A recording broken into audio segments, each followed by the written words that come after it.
nagahatag og kinaatman sa tawo ngayon. Ang mga sugo sa Ginoo nagahatag og kalipay sa kasing-kasing.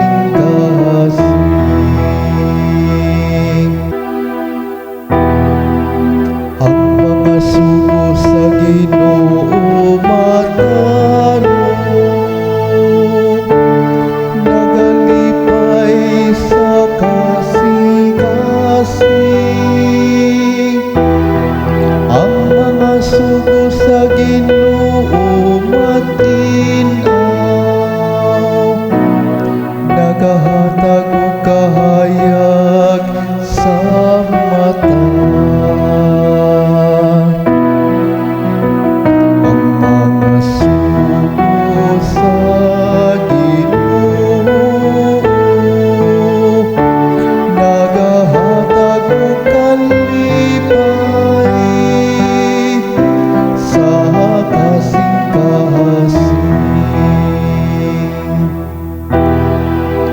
Ang kahadlok sa Ginoo putli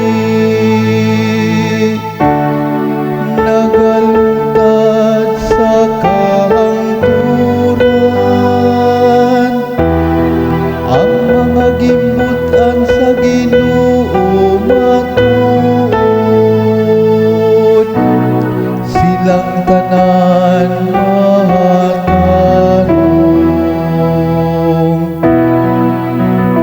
Ang mga sugo sa Ginoo nagahatag og kalipay sa kasing-kasing.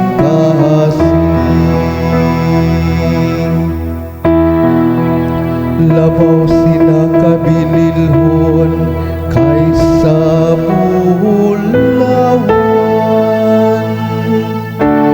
kaysa usa ka pudyot sa labing ulay nga bulawan.